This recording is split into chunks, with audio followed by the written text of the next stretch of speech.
nampaknya keyakinan saya makin kuat kalau Dajjal akan muncul di zaman kita. Ya, betulkah demikian? Banyak tanda-tanda yang Rasulullah sebutkan itu terjadi di zaman kita. Dan tanda-tanda itu terkait dengan bumi Syam, Suriah. Kenapa demikian? Dilihat dari sisi akidah dan referensi Quran dan Sunnah, maka Syam inilah memang menjadi bumi di mana konflik peradaban terjadi di episode yang terakhir. Rasulullah SAW pernah menyebutkan jarak dari beliau diutus dengan kejadian kiamat itu seperti ini. Buistu ana wasa'ah kahatain. Hal yang membuat saya kaget dan saya makin yakin nampaknya Dajjal akan muncul di zaman kita. Imam Masjidil Haram, Syekh Saud As-Sulaim, dalam salah satu khutbahnya beliau mengatakan, "Rubbama nahnu jailun alladziina yashhaduna khurujan Dajjal." Barangkali kitalah generasi yang akan menyaksikan Dajjal. Saya katakan kepada beliau, "Ana wafiq biqaulikum ya Syekh." Saya sepakat dengan kata-kata Anda. "Rubbama nahnu jailun alladziina yashhaduna khurujan Dajjal." Kitalah generasi yang akan menyaksikan Dajjal. Dan kalau kita lihat belakangan ini, Gutoh menjadi serangan dari rezim Bashar Assad dan juga Rusia yang biadab ini sampai pada titik puncak dari konflik bumi Syam. Kenapa demikian? Karena Rasulullah SAW menyebutkan Fustatul Muslimin, pusat pemerintahan umat Islam, Yauma Malhamatil Kubra, di hari Malhamatul Kubra terjadi, fi makanin yuqalu laha Gutoh, di sebuah tempat yang bernama Gutoh, ila janibil Madinah, di sampingnya ada kota yuqalu laha Dimasqa atau Damaskus, di sampingnya ada kota yang bernama Damaskus atau Dimasqa. Khairi madaini Syam, khairu madaini Syam yaumaidin, sebaik-baik kota di bumi Syam saat itu. Artinya kalau sudah sampai ke Gutoh dan Damaskus nanti, inilah ujung akhir dari konflik Suriah. Nah, pertanyaannya tadi Rasulullah menyebutkan bahwa pusat pemerintahan umat Islam di Gutoh ini menandakan Malhamatul Kubra dimulai. Apa itu Malhamatul Kubra? Malhamatul Kubra ini adalah perang besar sebelum hari kiamat. Di sana pertarungan antara hak dan batil. Jadi pertarungan antara hak dan batil yang dulu diperjuangkan oleh para nabi dan rasul, hari ini sampai pada episode yang terakhir. Sudah sampai pada babak final. Ya, sudah sampai pada babak final. Kalau disebut babak final, berarti pemainnya, aktor-aktornya ini pemain cadangan apa pemain utama? Pemain utama. Di Malhamatul Kubra inilah muncul aktor-aktor utama. Yang pertama Imam Mahdi, yang kedua Dajjal, yang ketiga Nabi Isa alaihissalam. Ya. Nah, Malhamatul Kubra ini terjadi tandanya apabila konflik Syam, konflik Suriah sampai ke bumi yang bernama Gutoh. Karena disitulah nanti pusat pemerintahan umat Islam berada. Artinya Imam Mahdi akan memimpin umat Islam dunia di tempat yang bernama Gutoh. Malhamatul Kubra, menariknya kata Rasulullah SAW, akan terjadi tanpa teknologi. Artinya ada perang terlebih dahulu sebelum Malhamatul Kubra, di mana teknologi masih digunakan. Ada orang menyebut perang ini Armageddon. Armageddon. Ya, Armageddon tidak pernah disebutkan Rasulullah. Cuma Rasulullah pernah menyebutkan perang besar di mana Bani Rum akan menjadi partner dari umat Islam untuk memerangi musuh di belakang mereka. Innakum satasyrikuna bi Bani Rum, birum, tuqatiluna aduwwan min waraikum. Kalian nanti akan bersekutu dengan Bani Rum dan kalian akan memerangi musuh di belakang kalian. Ya, Bani Rum ini Eropa dan Eropa dipimpin Amerika. Ya, kemudian siapa musuh di belakang kita? Banyak para ulama ahli hadis mengatakan mereka adalah satu Syiah, kedua komunis, ketiga Syiit. Tiga-tiganya disebutkan Rasulullah SAW. Salah satunya Cina. Ya, la taqumu sa'atu hatta tuqatilu qauman ni'aluhum asy-sya'r. Kiamat tidak akan datang kepada kita sehingga kalian berperang dengan bangsa yang sandal-sandal mereka terbuat dari bulu. Wala taqumu sa'atu hatta tuqatilu qauman sigarul ayun. Kiamat tidak akan datang pada kalian sehingga kalian berperang dengan bangsa yang mata mereka sipit, juluduhum ahmar, kulit mereka merah, dhumfal unuf, hidung mereka mancung sedikit ke dalam, wujuhum kalmajanil mutraqah, wajah mereka bulat seperti tameng. Bangsa mana? Dan mereka sudah hadir di tanah air kita kan? Lalu di mana posisi kita di saat Malhamatul Kubra itu terjadi? Di mana Indonesia di saat Malhamatul Kubra atau bahkan Armageddon terjadi? Nah, jadi akan ada perang terlebih dahulu di mana teknologi pasti bisa digunakan. Nah, peralihan apa yang membuat beralihnya manusia dari perang teknologi ke posisi di mana teknologi sudah tidak ada? Yaitu peristiwa yang orang mengenalnya, yaitu terbitnya matahari dari barat. Rasulullah SAW sudah menyebutkan tentang hal ini. Sayati alaikum lailun tuluha katsarasati layalin. Akan datang satu masa, satu malam kepada kalian yang panjangnya sampai dengan 3 malam. Rasulullah kemudian bertanya, tahukah kalian di mana matahari setelah terbenamnya? Nah, Rasulullah SAW menyebutkan, Inna syamsa idha gharabat tarji'u ila makaniha tahtal ars. Sesungguhnya matahari apabila terbenam, dia kembali ke tempatnya di bawah arsy Allah. Kharat sajidatan, sujud kepada Allah Subhanahu wa taala. Tusabbihullaha bihamdi wa qad tuqaddisuh. Dia bertasbih kepada Allah dan memuji Allah dan bersujud mensucikan Allah. Apabila dia minta izin untuk terbit, Allah berkata, diam kamu, maka gelaplah siang hari itu. Nyambung dengan malam yang kedua.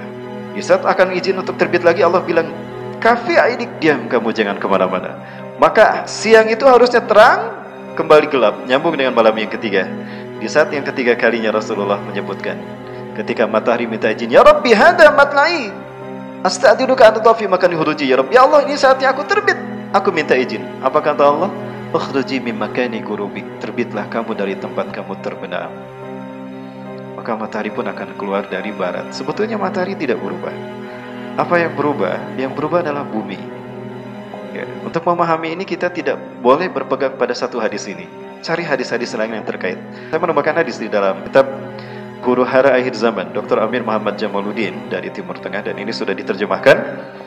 Di sana Rasulullah SAW bersabda, akan ada peristiwa besar di muka bumi, di alam semesta ini, bukan di muka bumi, di alam semesta, yang suaranya, suara ledakannya akan terdengar oleh jin dan manusia. Jika itu terjadi, masuklah kalian ke rumah-rumah kalian, tutup rapat pintu rumah kalian dan tutup rapat ventilasi rumah kalian. Barangkali hari itu kalian berada terakhir di muka bumi. Pujilah Allah sebanyak yang kalian mampu dan mohon ampunlah pada Allah. Ibadillah. Kemudian Rasulullah SAW menyebutkan, ketika matahari terbit dari barat, manusia akan melihatnya dan beriman kepada Allah. Tapi sayang, kata Rasulullah, keimanan saat itu tidak diterima. Dan tobat orang yang lalai, muslim tapi lalai, itu tidak diterima. Nah, setelah peristiwa ini terjadi, Rasulullah menyebutkan bumi kehilangan teknologi. Suma'utum ila ma bada'atum. 3 kali. Suma'utum ila ma bada'atum. Kalian akan kembali ke zaman kalian dahulu tidak punya teknologi. Nah, peristiwa itulah kemudian yang membuat manusia memasuki abad akhir, episode terakhir, yaitu Malhamatul Kubra. Di Armageddon, umat Islam masih bersekutu dengan Bani Rum. Namun Bani Rum berkhianat, lalu mereka menyerang umat Islam membawa 80 bendera. Ada Thamanina Rayah. Akan ada 80 bendera memasuki wilayah Suriah, Syam, dari wilayah Turki. Rasulullah menyebutnya yang zilur Rum ilal a'mak au bidabik. Bani Rum akan turun dari Amak atau Dabik. Amak atau Dabik adalah perbatasan Suriah dan Turki. Di tengah-tengahnya ada Aleppo. Di Aleppo inilah nanti Imam Mahdi akan sholat memimpin kaum muslimin sholat subuh berjamaah, dan disitulah Nabi Isa akan turun. Indal manaratil baida, di masjid yang bermenara putih. Saat itu Bani Rum membawa 80 bendera. Walikuli raya isna asyara alaf junudan, 12.000 pasukan. Ada kemungkinan bendera di sini adalah negara. Artinya satu negara 12.000 pasukan, berarti 1 juta pasukan akan masuk ke Suriah. Inilah Malhamatul Kubra itu terjadi. Saat itu Rasulullah menyebutkan, kalian hanya menggunakan pedang, panah, tombak dan kuda, tanpa teknologi. Nah, Rasulullah menyebutkan saat itu pusat pemerintahan Islam ada di Gutoh. Konflik demi konflik di Suriah mulai 2011 sampai hari ini, itu seolah sudah didesain sedemikian rupa. Mana dulu yang harus dihancurkan? Dar'a, kemudian Homs, lalu Raqqa, lalu Idlib, lalu Latakia, kemudian Aleppo, lalu Khan Yunis, kemudian Ghouta. Sepertinya sudah dirancang demikian. Artinya ini tidak hanya bermuatan politik, tetapi merupakan sebuah pertarungan clash of human civilization, pertarungan peradaban manusia antara hak dan batil. Para ulama kita menyebutkan al-ansiratu bainal haqqi wal batil, pertarungan antara hak dan batil. Sekali lagi para sekalian, ini adalah pertarungan yang dulu diperjuangkan oleh para nabi dan rasul dalam menegakkan dakwah ilallah. Hari ini sampai pada episode yang terakhir. Artinya, pertarungan ini mempertaruhkan reputasi para nabi dan rasul. Satu, harapan para nabi dan rasul, perjuangan mereka, nama baik mereka ada di pundak orang-orang yang berjuang hari ini. Dan kedua, reputasi yang kita perjuangkan bukan reputasi nama baik para nabi dan rasul, tetapi nama baik Allah Subhanahu wa taala. Karena Rasulullah menyebutkan di Malhamatul Kubra ini, iblis dan dajjal akan muncul di tengah-tengah kalian. Nah, iwafillah rahimakumullah, bagian dari Malhamatul Kubra ini bernama konflik Gota. Sekali lagi, Gota adalah tempat di mana umat Islam akan memiliki pusat pemerintahan. Di Hazrat Malhamatul Kubra itu terjadi. Maka yang menjadi kajian saya, yang menjadi pikiran saya selama ini adalah ketika Gota sudah mulai hancur, ya, saya bertanya-tanya, apakah ini saat dimana kita akan memasuki Malhamatul Kubra itu? Jika memang itu sudah terjadi, bersiap-siaplah. Kita akan memasuki fase yang terakhir, episode yang kelima dari 5 episode yang Rasulullah sebutkan. Rasulullah menyebutkan di dalam hadis dari Huzaifah ibnul Yaman, sahabat Rasulullah yang paling dipercayai, yang menyimpan rahasia orang-orang munafik. Beliau menyebutkan, Rasulullah bersabda, "Takunu nubuwwatu fikum masyaallahu an takuna." Kenabian akan ada di tengah-tengah kalian, keberadaannya atas izin Allah. Summa yarfa'u idza sya'arfa. Kemudian Allah mengangkatnya jika Allah berkehendak mengangkatnya. Summa takunu khilafatan ada min hajji nubuwah. Kemudian akan muncul kehilafahan yang mengikuti jejak kenabian, adanya atas izin Allah. Kemudian Allah mengangkatnya idza syaa yarfa'ha, jika Allah berkehendak mengangkatnya. Summa yakunu mulkan adhan. Kemudian muncullah kerajaan yang menggigit. Di situ terjadi distorsi dari sistem khilafah kepada mulkan. Adhan, menggigit. Keberadaannya atas izin Allah, kemudian Allah mengangkatnya jika Allah berkehendak untuk mengangkatnya.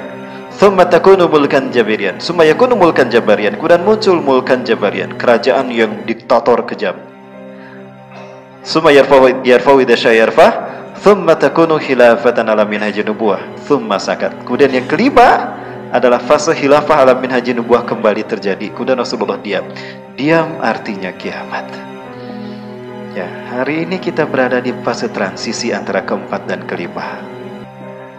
Transisi inilah yang akan menyisakan peristiwa paling mengerikan dan paling besar di dunia. Dan pusatnya di Syam, sekarang sudah memasuki Gutah. Berarti ini pertarungan yang bergengsi. Adakah kita memperhatikan ini dengan serius? Ataukah fitnah dunia ya dan indahnya dunia, sibuknya kita di dunia membuat kita tidak memperhatikan ini? Hati-hati. Kalau kita tidak memperhatikan ini, maka kita akan bisa kaget luar biasa. Karena kita berada di ending-ending terakhir, berada di muka bumi. Maka saya menyarankan nih bagi brother dan sis, brother dan sis, untuk segera merencanakan pernikahan. Yang belum menikah segera, khawatir nanti gak sempet.